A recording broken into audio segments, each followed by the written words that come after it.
Hi అందరికీ నమస్కారం. Evening స్నాక్గా ఈ కాబూలీ చెనాతో చాట్ ఎలా చేశానో చూపిస్తాను. సాలడ్ అన్నా చాట్ అన్నా మీ ఇష్టం. కాస్త చట్పటా చేస్తే చాట్. ఇది ఆఫ్టర్నూన్ వండిన కర్రీ. ఈ స్నాక్ ఇంట్లో ఒక్కొక్కరికి ఒక్కోలాగా చేసిచ్చాను. ఉడికించిన చెనాని ఇలా నెయ్యి వేసి వేయించాల్సిన పని లేకుండా అలాగే వాడుకోవచ్చు. కానీ మా పాప అడిగిందని తన కోసం ఇలా చేశాను. చిన్నప్పుడు కాస్త మనం ఎలా చేసిస్తే అలా తింటారు. పెరుగుతుంటే వాళ్ళ ఓన్ ప్రిఫరెన్సెస్. ఇలా తను ఏ వీడియోలోనో చూసిందంట, కావాలని అడిగింది. నిన్న సాయంత్రం స్నాక్గా స్ప్రౌట్స్తో సాలడ్ చేసుకున్నాము. కొన్ని స్ప్రౌట్స్ మిగిలాయి, వెయ్యనా అంటే వద్దు, నేను అవి విడిగా తింటాను అని చెప్పింది. సో ఇంకా కీరా ముక్కలు, క్యారెట్ తురుము, టమాటా ముక్కలు, కాస్త పెరుగు, కొంచెం కొత్తిమీర. ఇది పాప కోసం చేసిన ప్రిపరేషన్. బాబుకి చెల్లెకి ఇలా చేశాను, నీకెలా కావాలంటే సేమ్ చేయమ్మా, స్ప్రౌట్స్ అందులోనే కలిపేసే నాకు అని చెప్పాడు.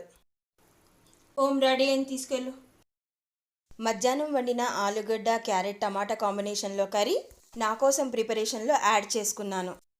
తడకా ప్యాన్లో నెయ్యి అలాగే ఉందని నేను పైనుంచి వేసుకునే వెజిటబుల్స్ అన్నీ అందులో వేసి ఊర్చి నా కోసం సర్వ్ చేసుకున్నాను. సింపుల్ వేరియేషన్స్తో ఒక్కొక్కరికి ఒక్కో రకంగా చేసిచ్చాను. Thank you for watching. టెంప్టింగ్గా ఉంది కదా చూస్తుంటే హెల్దీ స్నాక్.